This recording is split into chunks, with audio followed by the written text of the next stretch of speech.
Today, we're going to walk through what the different filters mean using Zillow.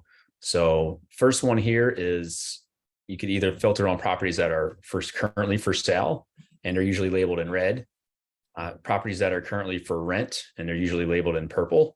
And then lastly, properties that sold that are usually labeled in yellow. So that's one way of differentiating where if you're looking to buy a property actively listed for sale and make an offer on, or if you're trying to determine what recent home values are, you would filter on properties under sold, and those are your comparable sales on what the current values are going for properties. Next is a filter that you could use if you want to just look for properties in a certain price point, whether it's like $100,000 to $500,000 or whatever it may be. Kind of filter it on that, any price.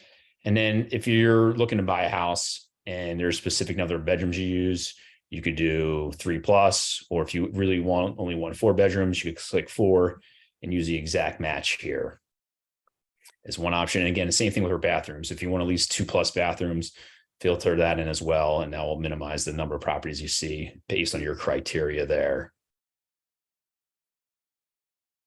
And then lastly, home type. If you're looking just for a house, that's great.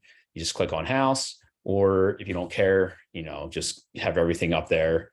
If it's a townhome or a multifamily property as an investment that you're looking to buy, you would click on that as well, and you would see, what's available out there for sale.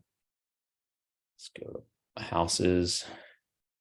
And then the last filters under here more, it's going to vary by what type it is here. So right now we're filtered on solds, and you could look at things such as, is there any homeowner HOAs on there, homeowner association fees, parking spaces or square feet. Maybe you want properties that you're running comps on anywhere from 1,500 to 2,000 square feet. You're going to get properties like that. If it's a more rural area where lot sizes are a lot larger, you could look at maybe anywhere from 5 acres to, let's say, 2 acres, for an example. Obviously, in the city of Orlando, you're not going to get that. So that's why all the properties disappeared there.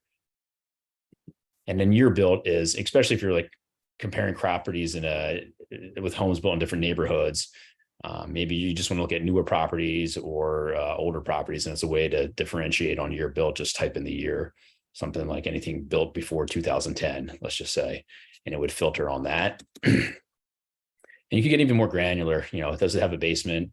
Is it a single story only? Is it a 55+ community? Any type of amenities they have here, or any other indicators as well. And if you're looking at properties and trying to determine value, you kind of look at the last 6 months of data. And if there's not enough, maybe you could go out a little bit longer.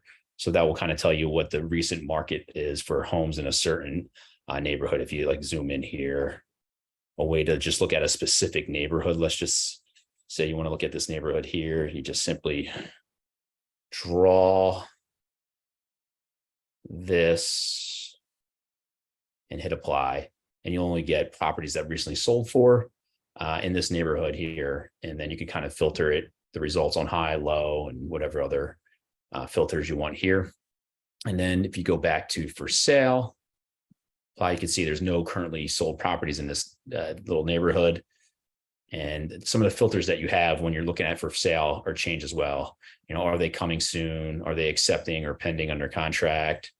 How many parking spots? Some of these filters are common on some of them that you already saw: the square feet, lot size, year built, and then days on Zillow, or any other keywords. So I hope this video was helpful explaining some of the filters that you could use to look for your next property, or even trying to figure out what values are in a certain area.